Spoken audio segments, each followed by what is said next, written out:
la Fundación Voz del Centro presenta a Ángel Collado Schwartz en La Voz del Centro, un programa de servicio público que educa sobre la historia, cultura y sociedad de Puerto Rico y el Caribe.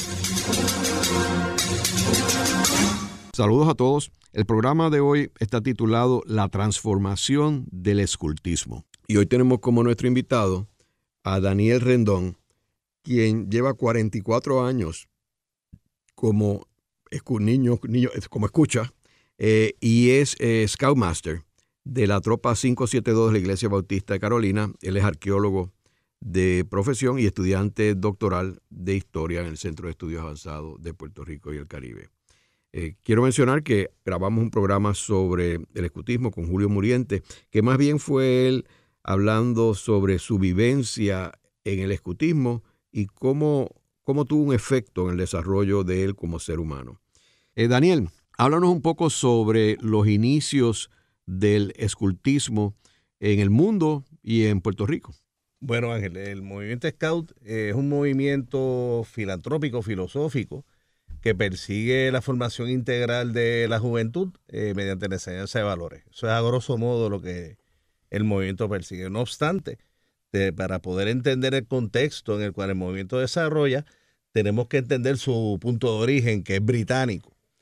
El movimiento Scout es fundado por Robert Baden-Powell, que era un teniente general del ejército británico, que por una serie de experiencias que adquiere mediante sus actividades militares en las luchas por la corona británica en África, las guerras Boers contra los settlers holandeses, luego las campañas en la India, adquiere una serie de conocimientos de campo que le permitió adiestrar unas tropas especiales que él llamaba scouts, que eran una especie de espías o tropas de caballería que tenían como objetivo identificar las fortalezas y debilidades del enemigo, sus ubicaciones, y de esa manera él pudo obtener unas victorias de envergadura para la corona británica. Le otorga la Cruz de Victoria y lo arman caballero de la corona y vuelve a Inglaterra después de esta experiencia como un héroe en su momento histórico. Estamos hablando de finales del siglo XIX, cuando regresa al Londres de la época, que sabemos pues esa impronta victoriana, imperialista de la época, se encuentra con que la juventud británica en esos momentos, inmersa en esa época industrial, estaba inmersa pues en los maladís de la época, ¿no? La bebida, el ocio.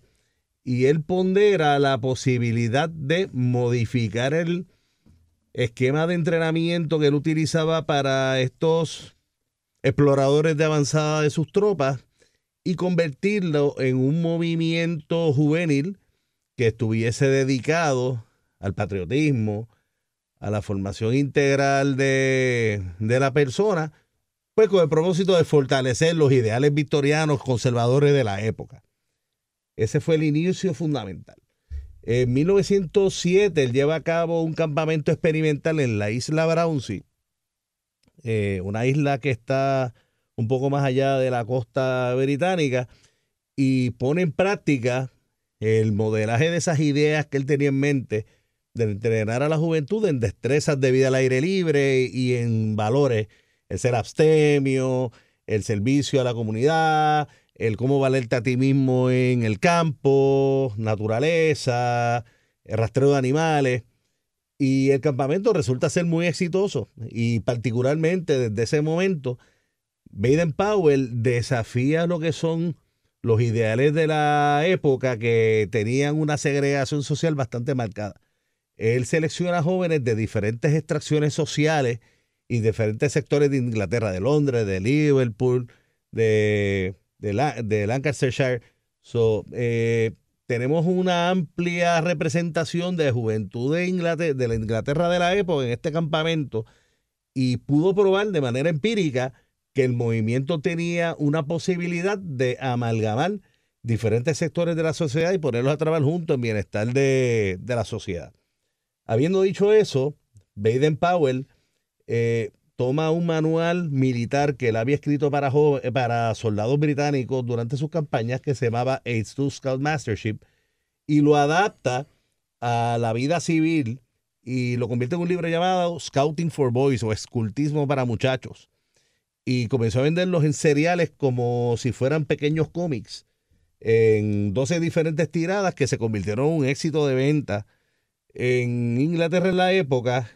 Y en ese momento él no tenía un propósito de crear un movimiento, sino quería poner como en práctica, experimentar con esas ideas particulares, y de manera ad hoc, independiente, empiezan a crearse diferentes grupos de escultismo independientes en Inglaterra, inspirados en este trabajo. Y entonces Baden-Powell en ese momento decide crear algo más formal basado en sus experimentaciones, y de ahí en 1908 empieza a formarse lo que hoy día es la Asociación Scouts de Gran Bretaña, que a su vez da paso a la creación de lo que conocemos hoy como el Movimiento Mundial Scout.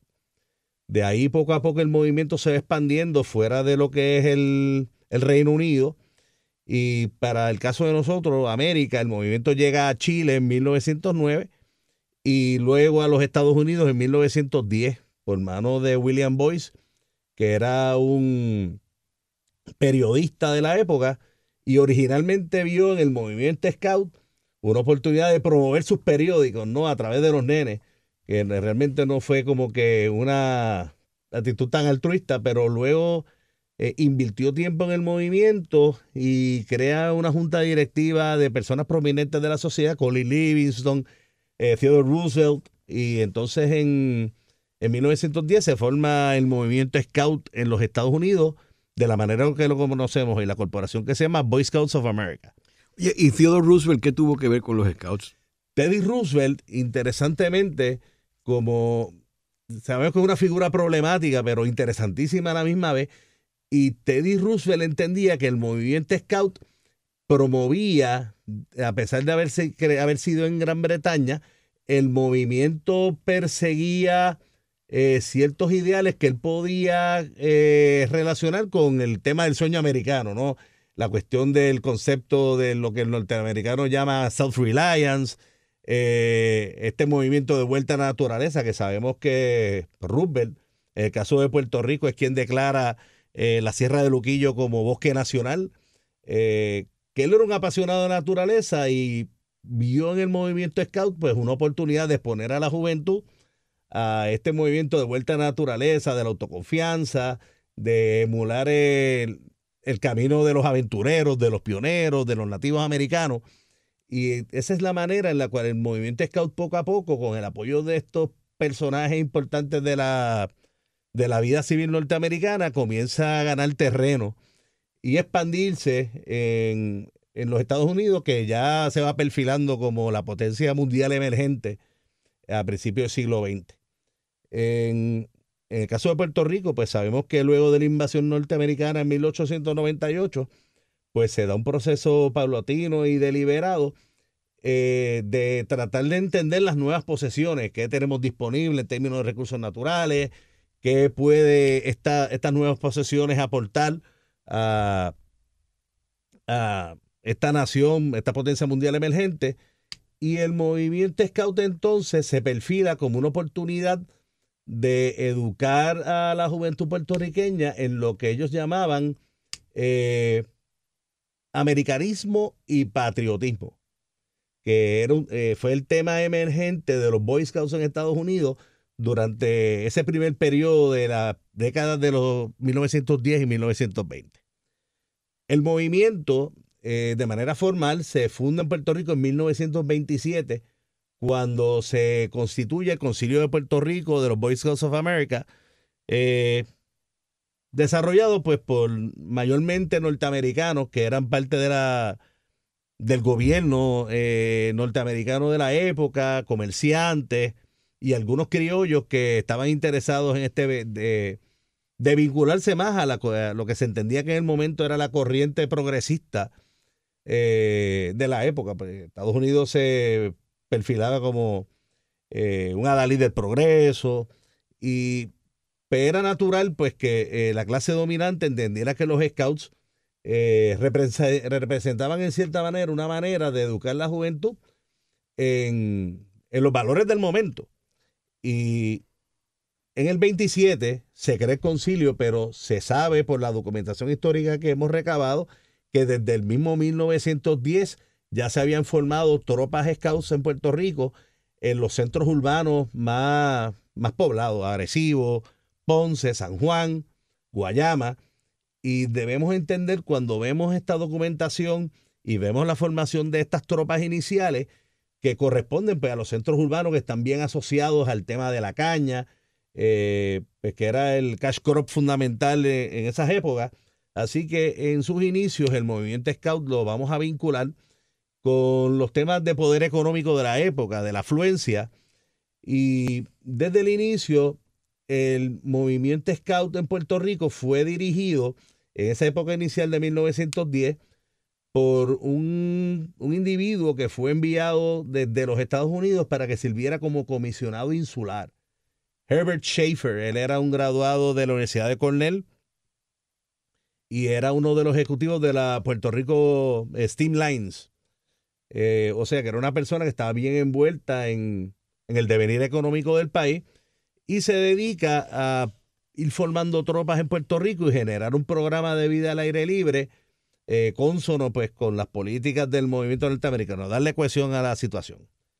Schaefer permanece en Puerto Rico por espacio de 7 u 8 años, luego regresa a los Estados Unidos para convertirse en el secretario nacional de Boy Scouts of America. Se convirtió en uno de sus funcionarios más importantes y fallece joven. Aparentemente tuvo un accidente automovilístico, sufrió una septicemia, murió joven, tendría 32, 33 años. La obra de Schaefer continúa en Puerto Rico. Ahora, Daniel, una pregunta. Sí. ¿Cuántos muchachos se reclutan para el escultismo en esa etapa inicial? Bueno, el escultismo en ese momento fue auspiciado por la YMCA, era la institución conservadora del momento que estaba trabajando el tema del deporte y la actitud física. Era natural que el movimiento reclutara de los mismos jóvenes de la YMCA y de los centros urbanos.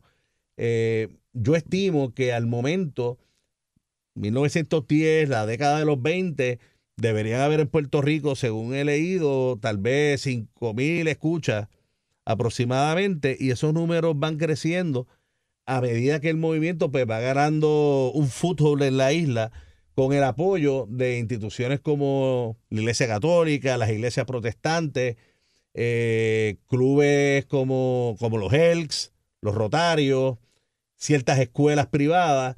Así que el movimiento originalmente emerge apoyado por instituciones que están íntimamente asociadas al poder del momento. Y era más bien en la área metropolitana, San Juan.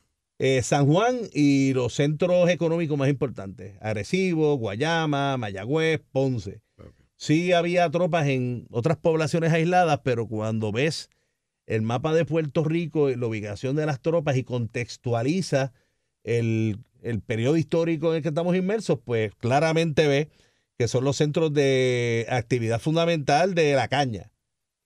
Que estamos hablando de que posiblemente los jóvenes que estaban participando del movimiento estaban íntimamente ligados a personas que naturalmente trabajaban en la caña, altos hijos de ejecutivos, de gerenciales, y los libros auspiciados, ¿no? ¿Y se hablaba en inglés o en español?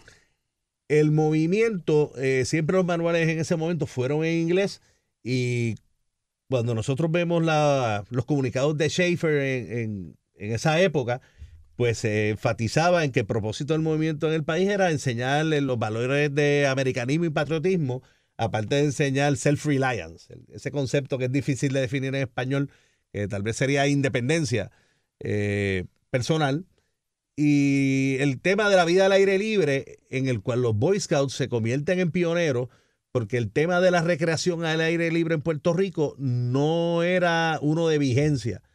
La gente iba al campo a trabajar y luego se iba a su casa. No había una cultura de vida al aire libre, sino que los Boy Scouts son los que son pioneros en ese concepto a principios del siglo, y luego el servicio forestal durante la época del Nuevo Trato desarrolla el tema de las veredas en el Yunque, en Maricao, a través de los trabajos de la PARA y el Cuerpo Civil de Conservación O sea que estos temas están íntimamente ligados y de esa manera es que empiezan a desarrollarse los temas de educación ambiental, exposición a la vida al aire libre, que devienen en una eventual migración del movimiento Scout del tema de patriotismo a temas más adheridos a la conciencia nacional, al tema de la conservación ambiental, y hay una transformación significativa de la que hablaremos más adelante. Okay.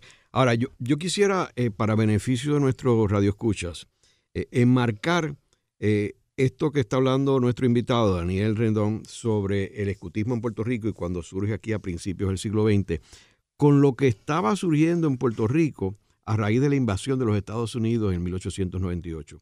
Hay un proyecto de americanizar a Puerto Rico, ¿okay? Que empieza con el cambio del nombre. Nos cambiaron nuestro nombre a Puerto Rico, porque a ellos le era mucho más fácil pronunciar Puerto Rico que Puerto Rico.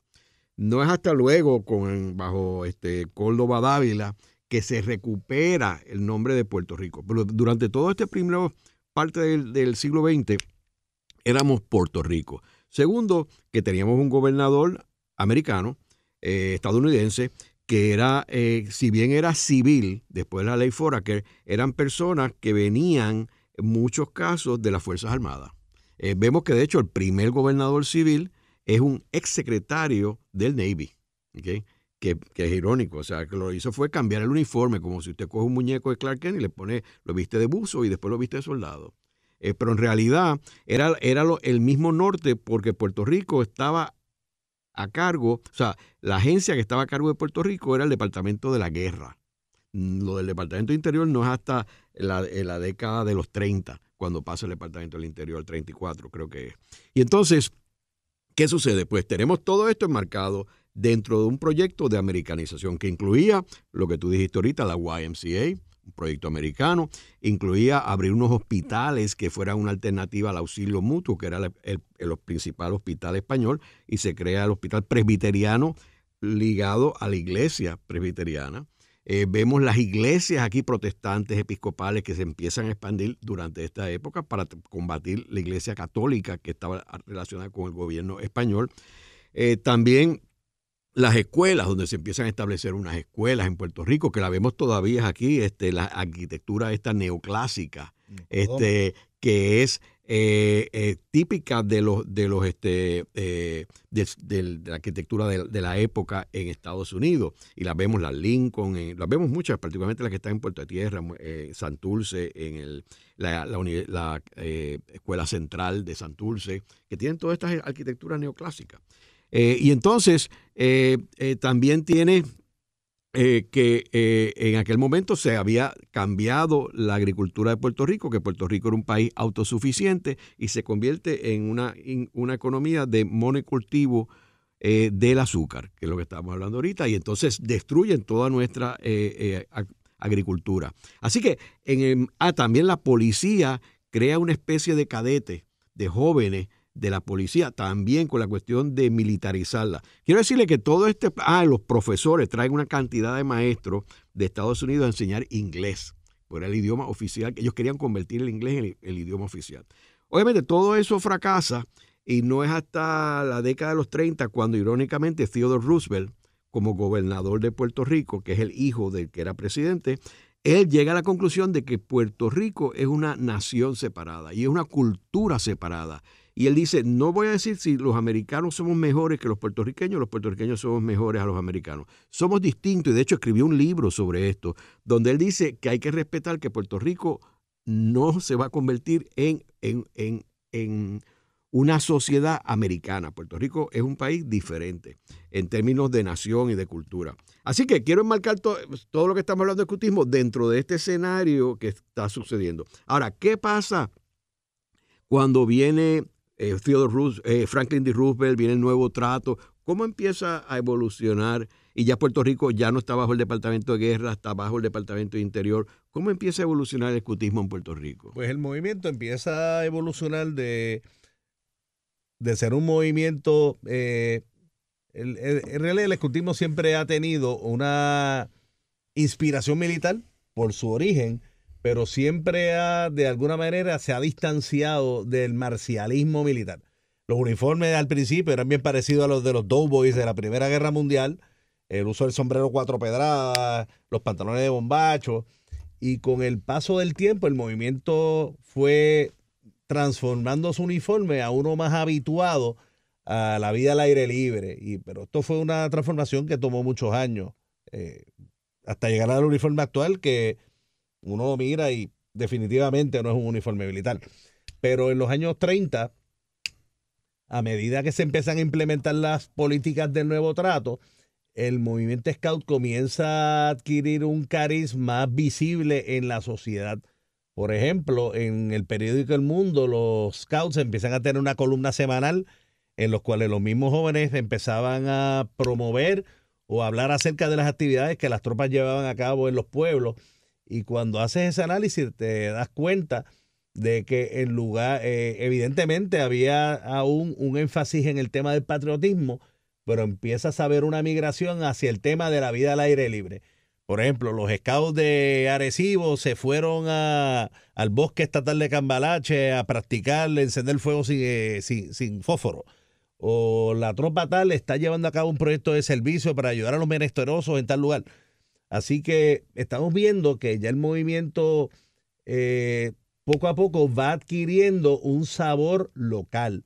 Y este es uno de los temas más importantes que nosotros exploramos en términos de historia del escultismo. Esa migración paulatina que tomó muchos años de convertirse en un movimiento juvenil nacional con un sabor autóctono, unas tradiciones y un devenir que lo distingue del movimiento norteamericano, particularmente en el orgullo en el uso del uniforme, la adhesión a los elementos patrios, particularmente la imaginería, la iconografía. De eso voy a hablar ahorita, que es uno de los temas más interesantes. Pero en los 30, uno de los temas más importantes que comienza a darle fortaleza al movimiento es la adquisición del campamento Oaxaca. El que es escaudón en Puerto Rico ha oído hablar del campamento entre las montañas Guarionex, entre Camuy, Lares, San Sebastián. ¿Y cuándo es que se funda ese campamento? El campamento se funda en 1938. ¿Y de quién era esa tierra? Ahora vamos al tema interesante. Esas tierras previamente eran piezas de caña de la central Sawyer en Camuy, una central que estaban manejando unos catalanes, y posteriormente, a principios del siglo XX, durante los procesos de manejo de la tierra y la creación del programa de embalses y los programas de irrigación, parte de esa región se constituye en lo que es el desarrollo del embalse de Oaxaca. El embalse de Oaxaca y el sistema de riego de Isabela. Y los terrenos del campamento migran de ser piezas de caña de la central Sawyer a ser parte del proyecto de construcción del embalse de Oaxaca, que se da entre 1922-23 hasta el 28. Esos terrenos luego pasan a ser parte del gobierno de Puerto Rico, y mediante unos esfuerzos de Ramón Valdés Cobian, que era senador por Mayagüez, dueño de la cervecería India, y era miembro de la Junta de Directores del Concilio de Niños Escuchas, logra que el gobierno de Puerto Rico traspase simbólicamente a los niños escuchas por la suma nominal de $1 los terrenos iniciales que conforman lo que hoy día es el campamento Oaxaca. O sea que hay un apoyo del gobierno local en la gestión de los niños escuchas de crear un campamento formal donde los jóvenes pudieran participar anualmente de todas las actividades que definen lo que es ser scout: observar pájaros, nadar, etcétera, etcétera. Bien importante, luego de esa adquisición original, empiezan a haber unas adquisiciones posteriores que facilitó en gran medida el doctor Frank Wadsworth, recientemente fallecido, que a través de su contacto con el Servicio Forestal empieza a expandir el rango del campamento. Haremos una breve pausa, pero antes los invitamos a adquirir el libro Voces de la Cultura, con 25 entrevistas transmitidas en La Voz del Centro. Procúrelo en su librería favorita o en nuestro portal. Para más contenido como este, síguenos en las redes sociales como @Radio Funglode.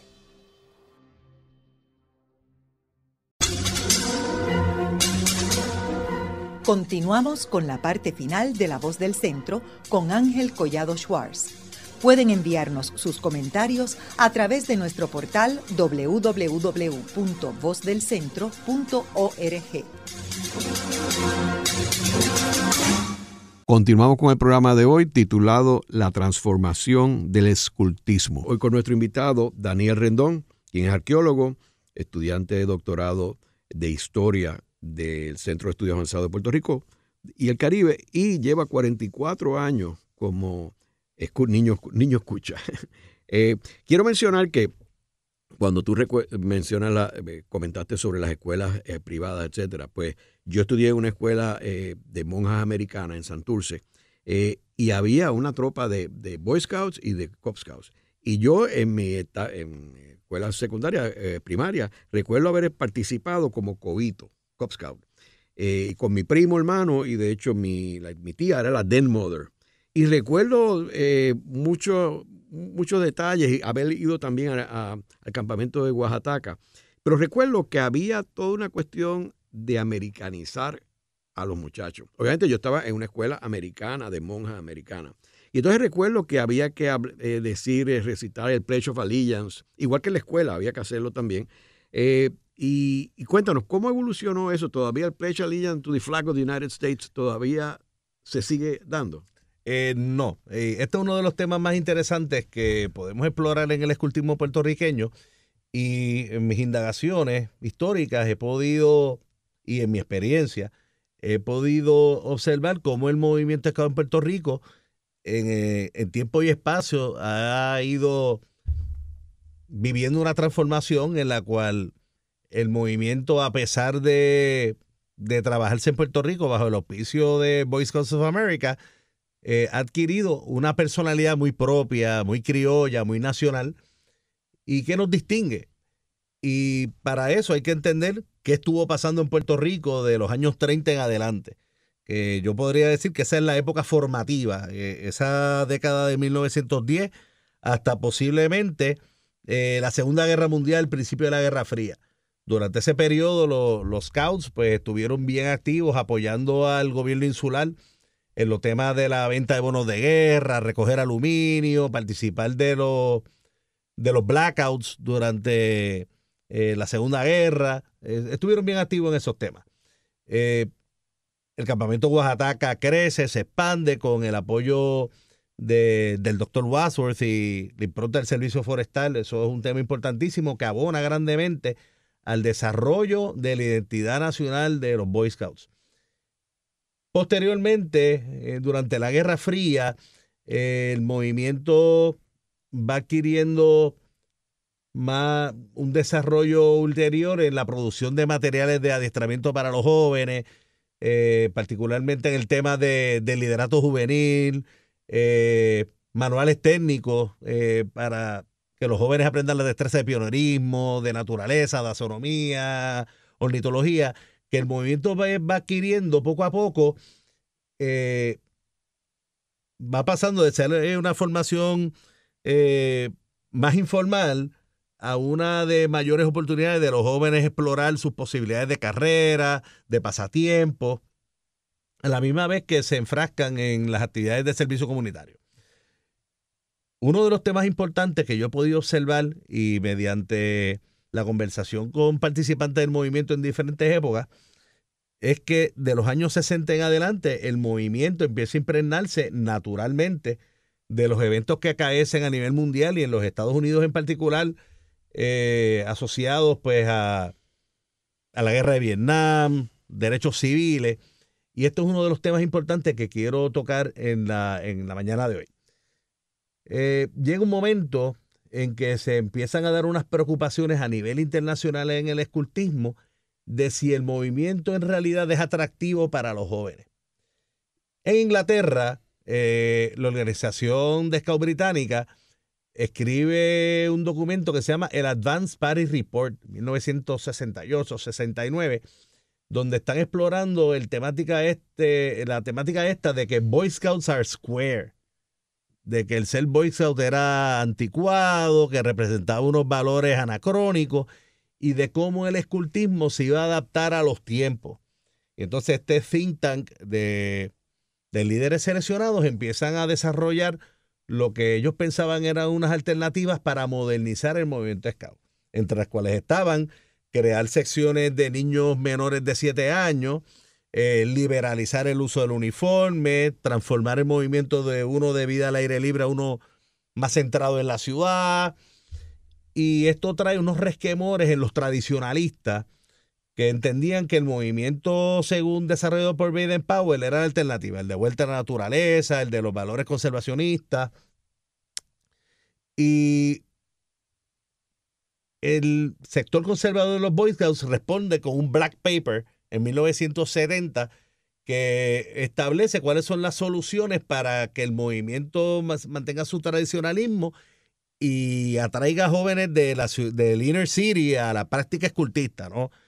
Ellos aducen que la cualidad intrínseca del joven es la misma ayer, hoy y siempre, que el joven siempre va a propender a la vida al aire libre porque es la tendencia humana. Y vamos, esto deviene en un cisma escultista en Gran Bretaña, en el cual los tradicionalistas se separan y crean los Baden-Powell Scouts. Y al día de hoy, pues tenemos el segmento más liberal del escultismo, más urbano, que sí ha tenido cierto regreso a lo tradicional, y tenemos los tradicionalistas que se han mantenido utilizando los manuales originales de Baden-Powell, el uniforme tradicional de Baden-Powell, y naturalmente este impacto en el escultismo británico migra a los Estados Unidos como consecuencia del tema de Vietnam, derechos civiles, no era popular andar en las calles en uniforme, y los scouts americanos en las finales de la década de los 60 pasan por un proceso similar. En ese entonces, el movimiento Scout en Estados Unidos desarrolla un concepto denominado Improved Scouting Program, el programa escultista mejorado, que tenía como idea atacar la juventud urbana para que se integrara al movimiento Scout. El movimiento escultista en Estados Unidos fue siempre bien popular en las áreas rurales, en Estados Unidos, en los grandes centros urbanos, pero el concepto del inner city, donde estaban los grupos sociales minoritarios, los migrantes, no estaban siendo debidamente atendidos por el escultismo, y entonces el movimiento deviene poco a poco una temática más urbana. Por ejemplo, en los años 70 lees un manual Scout y en vez de hablarte de cómo encender una fogata sin fósforos, te dice cómo tratar una mordida de rata o cómo utilizar un teléfono público para pedir ayuda. Ese tipo de temas empieza a impregnar el movimiento y hay decrece el énfasis en las destrezas de vida al aire libre. Como consecuencia, el movimiento tiene un desplome en membresía entre 1972 y 1974. Estamos hablando de una pérdida neta de más de 525,000 jóvenes. Y entonces... eso es a nivel de Estados Unidos. A nivel de Estados Unidos. ¿Y en Puerto Rico? El movimiento creció. ¿Y por qué? Eso tiene una explicación interesantísima. ¿Cómo es posible que el movimiento escultista en Estados Unidos se desplomara y la época dorada en membresía de los Boy Scouts en Puerto Rico es en los años 70? Totalmente incomprensible, pero tiene que ver con unos temas de idiosincrasia nacional y temas políticos que voy a discutir en estos momentos. Durante la primera gobernación de Rafael Hernández Colón, cuando Celeste Benítez era la secretaria del Departamento de Instrucción Pública, el gobierno de Puerto Rico desarrolla lo que se llama un programa de fundamentos del escultismo que tenía como propósito crear tropas scouts en las escuelas públicas de la isla. Tal vez como un reflejo de apoyar el programa urbano de Boy Scouts of America a nivel local. Entonces, tenemos que considerar que en los años 70 en Puerto Rico tenemos un tema de que Operación Manos a la Obra propendía al desarrollo de las fábricas, las petroquímicas, mayor poder adquisitivo, lo cual implica que hay mayor posibilidad de que más jóvenes participen en el movimiento Scouts. Aparte de que este programa de escultismo en las escuelas, manejado por el Departamento de Instrucción Pública, era facilitado un programa conjunto con el concilio en el cual habían ejecutivos pagos del movimiento corriendo este programa para promover la formación y desarrollo de tropas en las escuelas públicas. Y entonces tenemos un crecimiento exponencial del movimiento en los 70, con el apoyo de instituciones como los clubes de leones, los rotarios, que invirtieron tiempo y dinero en el movimiento. Y hablamos de que los 70, pues, podemos hablarle entre 27, 29 mil scouts en toda la isla, que estamos hablando de que te viene en un crecimiento increíble que no fue la experiencia norteamericana. Durante los años 70 también comenzamos a ver ese movimiento paulatino a la criollización del movimiento scout. Y uno lo ve claramente en los programas del campamento Oaxaca, la iconografía en las insignias, que empezamos a ver una migración de imágenes que antes eran el águila, la bandera norteamericana, un escucha con un saludo marcial, y empezamos a ver en la iconografía un cambio, el tema del indio taíno, la bandera de Puerto Rico, estampas de la vida al aire libre de Puerto Rico, las aves nativas, que poco a poco ese tema se va incorporando al imaginario scout de la isla.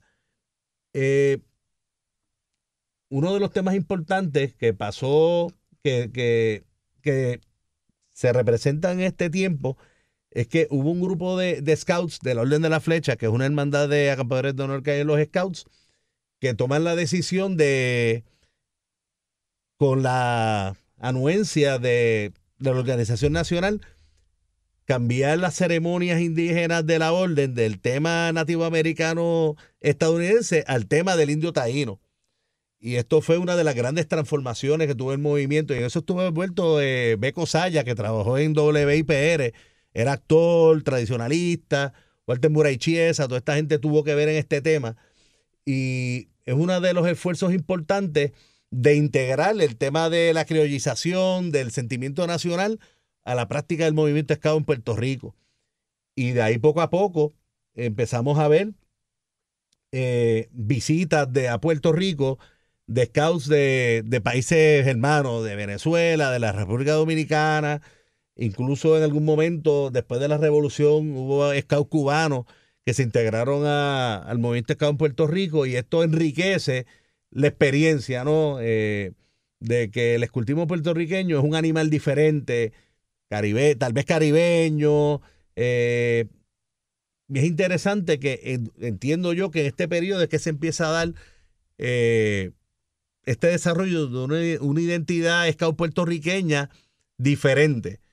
A pesar de que participamos del movimiento norteamericano, pues el scout boricua propende a ser más amante de la naturaleza, más orgulloso de su uniforme. Son unos temas bien interesantes que son menester explorar más adelante. Daniel, ¿y cómo está estructurado los niños escuchas aquí en Puerto Rico? ¿Está centralizado? ¿Hay una organización que supervisa todas las distintas tropas?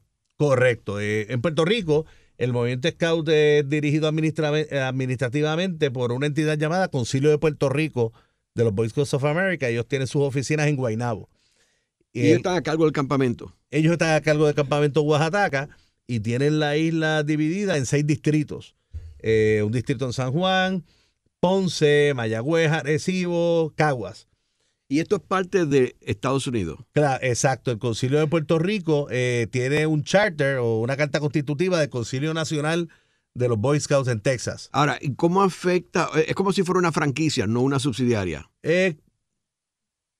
Como un híbrido, me atrevería a decir. O sea, por ejemplo, cuando Estados Unidos, el movimiento de niños escucha se va a la quiebra, se acoge al capítulo 9, ¿verdad? Uh-huh. ¿Cómo afectó eso a Puerto Rico? No, claro, el Puerto Rico, pues el Concilio de Puerto Rico tiene que participar del asunto nacional, y el Concilio pues tuvo que hacer unas aportaciones económicas para aportar al fondo de retribuciones a las víctimas de abuso. Y volvemos, ese es uno de los temas que también ha afectado de alguna manera el movimiento scout en Puerto Rico, al igual que ha sucedido en Estados Unidos, con el agravante de que en Puerto Rico hemos tenido los temas de las migraciones causadas por María, terremotos, la pandemia, que han afectado pues la cantidad de jóvenes a las cuales el movimiento ha podido beneficiar. Ahora, ¿se ha reducido el número de niños escuchas en Puerto Rico? Se ha reducido, decididamente el número se ha reducido. ¿Cuánto? No tengo unos números que ¿Pero yo qué te por pueda ciento decir. más o menos?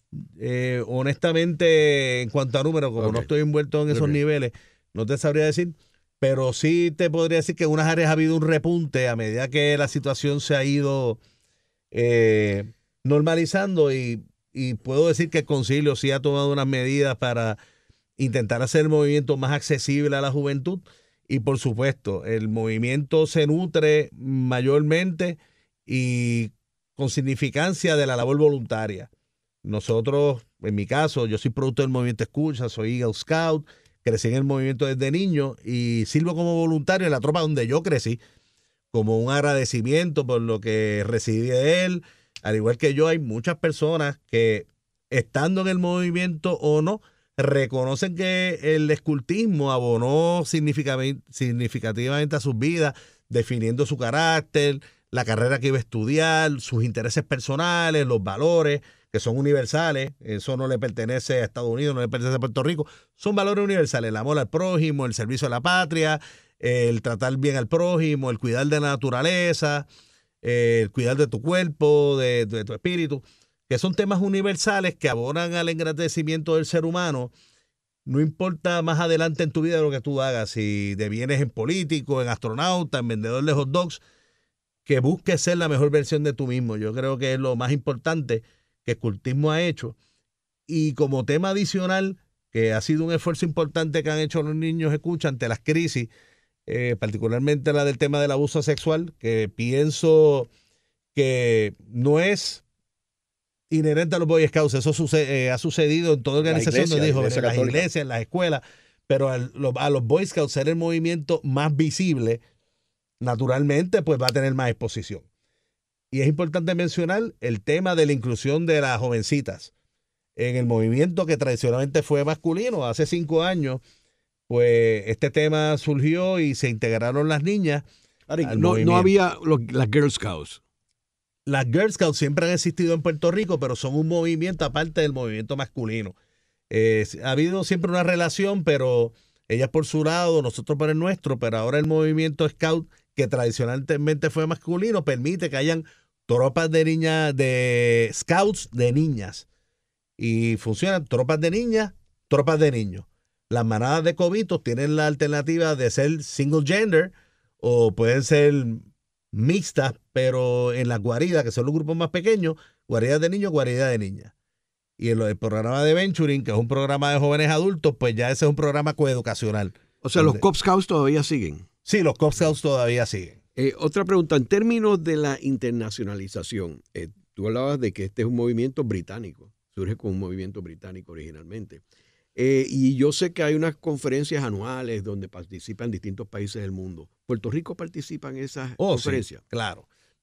El fundador del movimiento Scouts, Baden Powell, tuvo una, como quien dice, una epifanía en su vida y como dice su biógrafo personal, William Hillcourt, es el héroe de las dos vidas. Él abandona su vida militar y se dedica en cuerpo y alma después de su retiro al desarrollo del movimiento Scout a nivel mundial. Y Baden Powell en su ideario, hay un libro muy bonito, se llama Las huellas del fundador, donde están expresadas sus ideas más amplias, y él habla acerca del escultismo como un movimiento dedicado a la paz mundial.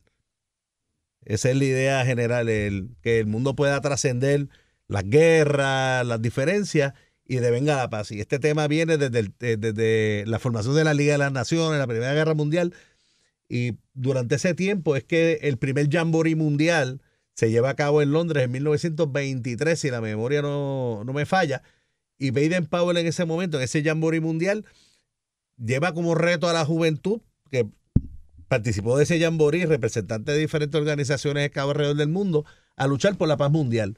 Y de ahí en adelante, los Jamborees se convierten en un evento dedicado a la concordia, a la confraternización, a la conversación en búsqueda de la paz mundial, el manejo del ambiente. Y es una actividad muy linda. Yo tuve la oportunidad de ir después de viejo a un Jamboree mundial y ha sido una de las experiencias más lindas que he tenido en mi vida Scout. Puerto Rico participa activamente en estos eventos. te comento esto porque en diciembre yo estuve en el norte de Suecia buscando la aurora boreal. Y entonces da la casualidad que esto es la ciudad más al norte de Suecia, casi en el Ártico, que se llama Kiruna. Y entonces el muchacho que era de guía era el jefe de los scouts allí en Suecia. Y entonces él me contaba de que en Suecia es bien importante el escultismo porque el énfasis de ello es con la cuestión de la naturaleza. ¿Okay? Es toda naturaleza y la paz, etcétera. Suecia, pues como sabemos, tiene el Premio Nobel de la Paz, etcétera. Y el líder de todo el escultismo en Suecia es el rey. ¿Okay? Así que tiene una prioridad grandísima. Y él me contaba de una reunión que fue un jamboree a Virginia, al estado de Virginia, hace unos años, que fueron un grupo de suecos a participar allí. Así que me estuvo bien interesante porque yo no estaba al tanto de que esto estuviera vivo en términos internacionales a este nivel. Sí, y precisamente... Y Puerto Rico debe insertarse más en términos... La corriente mundial. Eso, no Correcto. tanto en Estados Unidos, sino tratar de identificarse con... Y más ahora con todo lo que tú dices, que tenemos nuestro criollismo en el escultismo, pues eso es más razón todavía para tener una presencia más fuerte internacional. De hecho, a nivel internacional, el Concilio de Puerto Rico ha llevado a cabo unos esfuerzos de participar en eventos internacionales en América Latina, en jamborees, los jam camps, en Brasil, en Ecuador, que hay una presencia escultista puertorriqueña en América Latina. Y el tema del escultismo en Puerto Rico es uno de constante evolución y que a fin de cuentas, cuando en retrospectiva analizamos el movimiento, podemos ver de que pues, siempre ha tenido sus detractores. No, que el movimiento está dedicado a la americanización, a la marcialidad de la juventud, pero decididamente en sus casi 100 años de existencia en la isla, ya han pasado 100 años, de 1910, pero formalmente en el 2027 se cumple el centenario del concilio. El escultismo ha sido una fuerza que ha devenido en bien para la juventud de Puerto Rico. Muchas personas prominentes de la vida social del país han pertenecido al movimiento y manifiestan cuán importante ha sido en sus vidas. Yo personalmente, como participante de la sociedad civil y voluntario, puedo decirte que me dio estructura, me dio una razón de ser en términos de mi vida profesional. Yo escogí ser arqueólogo porque me interesé en el Merit Badge de Indian Lore, me interesé en el tema indígena, y de ahí en adelante me guió por el camino el difunto Ignacio Lazagasti.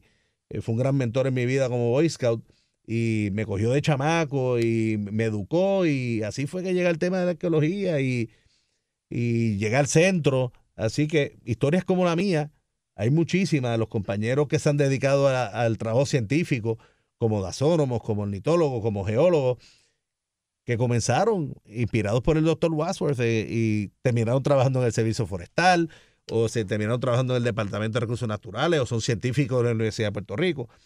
Y vamos a olvidarnos de la prominencia de las posiciones, vamos a hablar del ciudadano común que se gana la vida honradamente como pescador, como vendedor de hot dogs, como dependiente en un supermercado, y que encontró en el escultismo un faro de vida para guiarse mediante unos valores que son universales.